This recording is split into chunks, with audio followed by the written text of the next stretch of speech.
Moi, je lis mon texte en tant que... Oui, vous présentez. Élevez la voix. Vous allez trouver mon nom dans le... Merci beaucoup, mesdames et messieurs.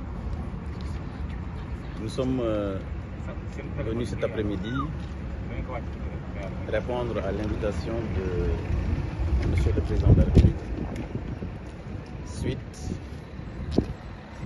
à la saisine par le collectif constitué de 49 candidats à l'élection présidentielle auquel s'est ajouté le Parti démocratique sénégalais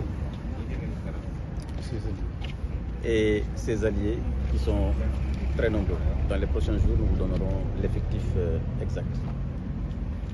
Ce collectif, je rappelle, a été institué, a été mis en place suite aux graves manquements que nous avons constatés durant ce processus de parrainage. Nous avons exposé au chef de l'État, garant du respect des lois et des règlements, président du Conseil supérieur de la magistrature, ces graves manquements qui entachent à la fiabilité et à la crédibilité de notre processus démocratique. Et ces graves manquements, nous les avons constatés lors des opérations de parrainage qui ont eu lieu au Conseil constitutionnel.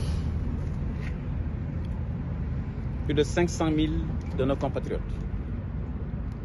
électeurs qui ont voté aux dernières élections, qui ont leur carte d'électeur, qui n'ont pas changé de bureau de vote, ni de lieu de vote, ont été déclarés comme des électeurs non identifiés sur le fichier général des électeurs.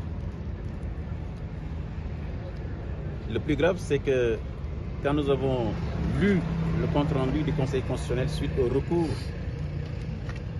de l'ensemble des candidats, ce compte-rendu dit que certains contrôles ont été faits sur la concordance parfaite entre toutes les rubriques identifiant l'électeur, à savoir le prénom, le nom, le lieu d'implantation, le numéro de carte d'électeur, le numéro de carte d'identité. Il faut qu'il y ait une concordance parfaite entre ces données qui sont dans la fiche de parrainage et les données qui sont dans le fichier général des électeurs. Ce qui est contraire à la loi sur le parrainage et ce qui est contraire à l'arrêté du 25 septembre 2023 du ministère de l'Intérieur qui régit les questions de parrainage. Où le seul discriminant qui doit autoriser au rejet d'un parrainage est la date de fin de validité de la carte d'identité nationale biométrique. Donc là, manifestement, le Conseil constitutionnel, dans ce logiciel qui a été utilisé, ce logiciel a violé complètement la loi sur le parrainage. D'ailleurs, dans le considérant 22 et le considérant 35 du Conseil constitutionnel, ils disent ceci, que la non-concordance de ces données identifiées dans les fiches de parrainage et les données que j'ai citées tout à l'heure, à savoir le prénom, le nom, le lieu de vote, l'ensemble de ces données-là, leur non-concordance, le parrain est rejeté puisque le logiciel est dans l'impossibilité de les lire et de les identifier. Et donc nous considérons que cela doit être corrigé immédiatement. Puisque personne n'est au-dessus de la loi, l'État lui-même n'est pas au-dessus de la loi, et nous avons dit au chef de l'État que ces questions doivent être résolues. Plus de 450 000 de nos compatriotes également qui ont parrainé pour 9 candidats à l'élection présidentielle. Leurs fiches de parrainage n'ont même pas été regardées, tout simplement parce que les clés USB, disent-ils, qui ont été déposées, n'ont pas pu être lues. Nous pensons que lorsque des Sénégalaises et des Sénégalais font le tour du pays, vont à la rencontre de nos compatriotes, il n'est pas acceptable que par le simple fait du défaut d'une clé USB, que plus de 500 000 Sénégalais qui ont parrainé soient rejetés comme ça du processus électoral. Cela aussi, nous avons demandé que ça soit résolu, que ces personnes et ces personnalités qui ont déposé leur parrainage, que ça soit également regardé comme tous les autres candidats. Des régions complètes qui ont été omises, région de Saint-Louis, région de Fatick, région de Kaffrine, pour le simple fait que le logiciel n'a pas pu identifier un certain nombre de données. Alors que le code électoral, dans son article L126, prévoit clairement la correction justement des erreurs matérielles dans le système de parrainage. Nous avons aujourd'hui le risque d'avoir plus d'1 million de nos compatriotes qui risquent de ne pas voter, tout simplement parce qu'ils sont déclarés non identifiés dans la liste générale des électeurs. Nous considérons qu'un travail doit être fait immédiatement pour que ces personnes soient contrôlées dans le fichier électoral et s'assurer qu'ils voteront, parce que 1 million d'électeurs sur un fichier électoral de 7 millions, c'est extrêmement important.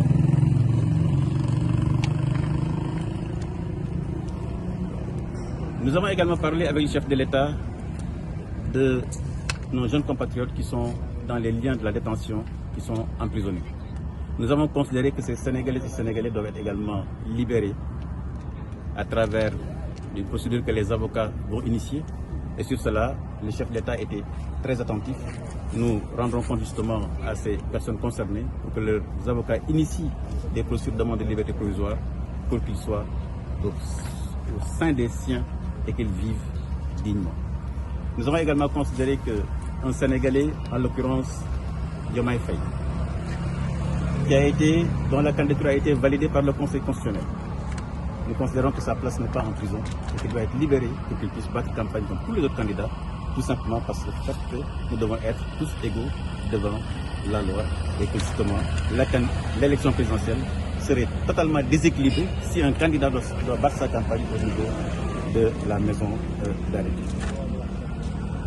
Nous avons considéré également que le cas de Karim Wade est un cas qui n'honore pas la démocratie. Voilà un Sénégalais dont la candidature a été rejetée en 2019 pour une raison, et qu'en 2023, il soit encore rejeté pour une autre raison. Nous pensons que ces questions doivent être des questions discutées pour que justement des solutions soient également trouvées, parce que le PDS est un parti quand même qui a beaucoup fait au Sénégal sur le plan démocratique, et il n'est pas acceptable que son candidat soit également rejeté de cette façon. D'ailleurs, je dois vous informer, sûrement vous le savez, que le Parti démocratique sénégalais a déposé la mise en place d'une commission d'enquête parlementaire sur la question des parrainages et également sur la question de la transparence et de l'inclusivité du processus électoral. Nous considérons également que le cas du président Ousmane Sonko également, nous l'avons abordé auprès du chef de l'État, que justement ces avocats, avec l'ensemble des acteurs, puissent trouver une solution pour que ces acteurs politiques, dont si nous prenons les deux combinés, à savoir Ousmane Sonko et Karim Wade, font, comme disait tout à l'heure mon collègue Cheikh Bamba Dièye, le tiers des députés à l'Assemblée nationale, que ces candidats puissent également participer au processus électoral et participer à l'élection présidentielle. Parce que ce qui nous anime, c'est la stabilité de notre pays. Ce qui nous anime, c'est que demain, celle-là ou celui-là qui sera élu président de la République puisse justement avoir les coups de franche pour développer notre pays, avoir une légitimité politique forte. Et cela, ça se fait à travers un dialogue politique qui nous permet justement une discussion politique, une concertation qui nous permet de résoudre ces questions que nous avons évoquées tout à l'heure sur la question du fichier électoral, mais surtout sur le respect des droits constitutionnels des Sénégalais qui doivent participer au processus électoral à venir. Il y a d'autres éléments de détail dont je vous épargnerai sur des données qui ont été modifiées par le logiciel de parrainage. Certains, on a ajouté des lettres. D'autres, on a ajouté des tildes, comme le cas du chef d'Angadio. D'autres, c'est des accents circonflexes. Donc tout un ensemble de dysfonctionnements que nous pensons qu'on ne peut pas dégager comme ça d'un revers de la main et considérer que rien ne s'est passé.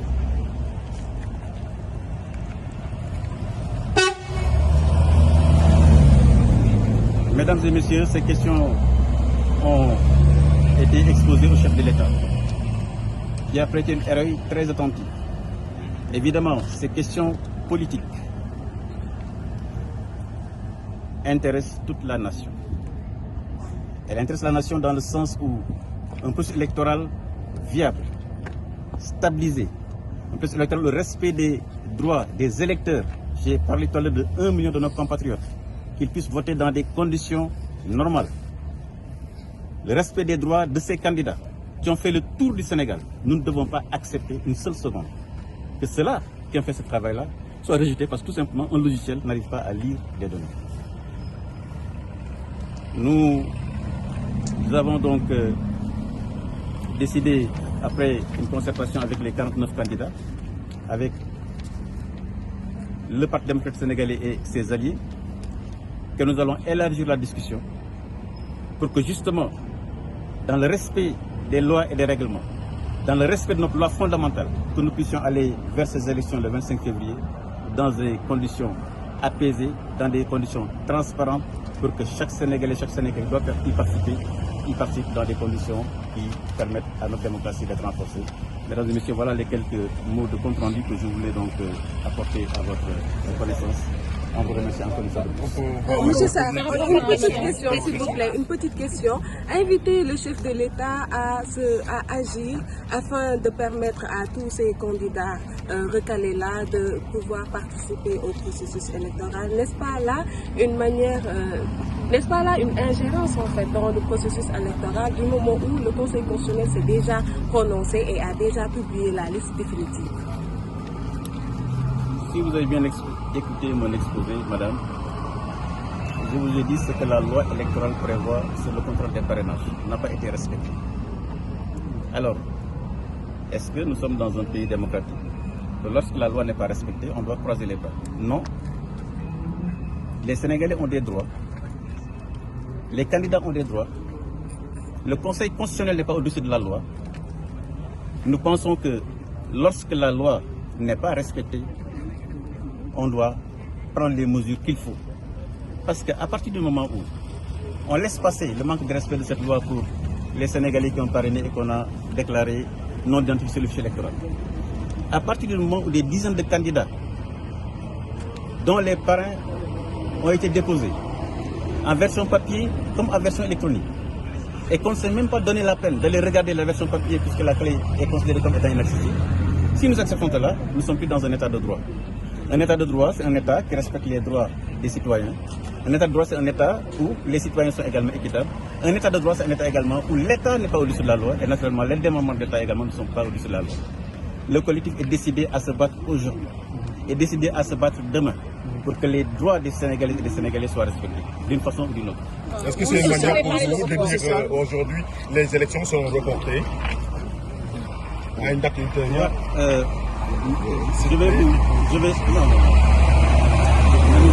Cette question n'a été évoquée nulle part, ni par le collectif, ni par le chef de l'État. Je vous dis, cette question n'a été évoquée nulle part. Je vous dis la chose suivante. Le Conseil constitutionnel a contrôlé les 93 parrains, candidats, en combien de jours? C'est pas en 5 jours? Vous êtes journaliste, vous êtes au Conseil constitutionnel. C'est en combien de jours? Vous avez fait combien de jours au Conseil constitutionnel? En 5 jours. 5 jours. On a contrôlé 73 candidats. Vous ne pensez pas que 49 candidats qui demandent que le contrôle soit refait parce que la loi n'a pas été respectée, vous ne pensez pas qu'on ne puisse pas le faire en moins de 5 jours? Donc il ne faut pas nous faire dire ce qu'on n'a pas dit. Nous sommes pour le respect de la Constitution. Nous considérons que la Constitution doit être respectée et les éléments que vous évoquez sont déjà codifiés. Mais ce que nous sommes venus dire aujourd'hui, ce sont des questions extrêmement précises sur lesquelles nous voulons... Vos camarades, Bougane, Abdourahmane et Mimi Touré ont décliné à l'appel du président. Je vais vous laisser la version Wolof. Mais c'est une question, légitime. Je vous laisse la version. C'est une question légitime. C'est des personnes qui ont signé votre lettre et aujourd'hui ne sont pas là. Maintenant, pour ce qui concerne vos camarades, Bougane, Abdourahmane et Mimi Touré qui ont décliné à l'appel. La version Wolof. Non, mais s'il vous plaît. Aminata Touré. Nous vous avons fait un compte rendu. Vous ne me demandez pas qu'on fasse un compte rendu. Nous avons fait un compte rendu. J'en ai terminé. Et je vous ai donné les questions qui ont été évoquées. Je laisse la parole à mon collègue Cheikh Amady pour la version Wolof. Et sûrement qu'il pourra vous donner d'autres précisions davantage. Merci beaucoup. Cheikh Bamba.